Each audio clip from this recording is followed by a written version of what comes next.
So hello everyone and welcome back to yet another exciting Sujan blog. म यहाँकै हो Sujan Limbu. So आज म आएको छु छिमेकी जिल्ला तेह्रथुममा रहेको छु. तेह्रथुमको यो आठराई गाउँपालिकाको एरियामा रहेको छु.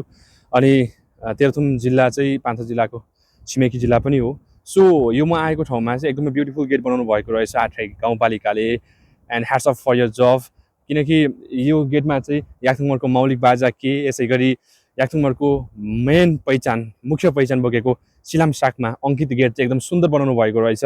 सो म तपाईँहरूलाई यहाँको एरिया अनि तमोर नदी साथमा यहाँको ब्युटिफुल भ्यूहरू चाहिँ देखाउनेछु. Keep watching and keep following me. Let's go. So म चाहिँ यहाँ छु यो तमोर नदीबाट करिब 200 मिटर माथि र यहाँ चाहिँ ब्युटिफुल गेट बनाउनु भएको रहेछ. आठराई फाङभेलुङ लेखिरहेको रहेछ माथि चाहिँ. आठराई गाउँपालिका हो यो चाहिँ नेपालीमा. अनि ब्युटिफुल यहाँ तपाईँहरू देख्न सक्नुहुन्छ याक्थुङ मौलिक के बाजा यसै गरी बिचमा सिलाम साकमा अनि तल्लो साइडमा पनि हो के अनि बिचमा चाहिँ आठराई गाउँपालिका तेह्रथुममा यहाँहरूलाई हार्दिक स्वागत छ लेख्नु भएको रहेछ. स्वागतम वेलकम. यसै गरी मजाले दामी भ्यूमा चाहिँ उहाँहरूले यो एकदमै वेल जहाँसम्म मलाई लाग्छ यो याक्थुङ लाजे लिम्बुवान एरियामा यो one of the best gate हुनसक्छ. सो यस्तो ब्युटिफुल आठराई गाउँपालिकाले बनाउनु भएको रहेछ यो ब्युटिफुल गेट. आज म यहाँ आइपुगेको छु and once again hats up to your job है. एकदमै रेस्पेक्ट नमन छ यो ब्युटिफुल भ्यूको लागि. यहाँ लेख्नु भएको छ लिम्बू भाषामा नै सेवारो लेख्नु भएको छ. अनि यो Athrai गाउँपालिकाको main attraction point Chhatedhunga Bhagwati मन्दिर धापे पोखरी यता पनि सेवारो लेखिएको छ. यसै गरी आमा भ्यू टावर लाम्चे बर ढुङ्गे सङ्ग्रहालय जस्ता एकदमै यो आठराई गाउँपालिकाको एकदमै हिस्टोरिकल ठाउँलाई चाहिँ यहाँ उहाँहरूले मेन्सन गर्नुभएको रहेछ. अनि अत्यन्तै बबाल छ दामी छ यो गेट. मैले पारिबाट देखाएको थिएँ आज म यहाँ आएको छु.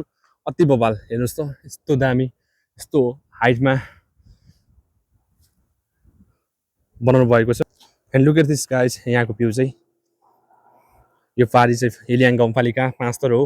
यो फिल्म नगरपालिका अनि यहाँ तल माझीटार. सो यस्तो दामी भ्यू छ. यो सिधै गएको बाटो I hope as you know Tamor corridor highway हो चाइनाको नाका जोड्ने अनि फिल्म जाने बाटो चाहिँ यो हो. सो यस्तो बबाल यस्तो सुन्दर यस्तो दामी ठाउँमा म आएको छु. तपाईँहरूलाई कस्तो लागेको छ कृपया कमेन्टमा मेन्सन गर्नु होला. अनि यस्तो दामी गेट वाओ जस्ट वाओ है. सो अति बबाल I can explain about it. It's really unbelievable छ भाइ अति बबाल. सो विथ दिस आजको यो मेरो आठराईको ब्लग यहीँ सकिन्छ and we will meet another blog. So त्यो समयको लागि staying together keep watching keep loving keep following me.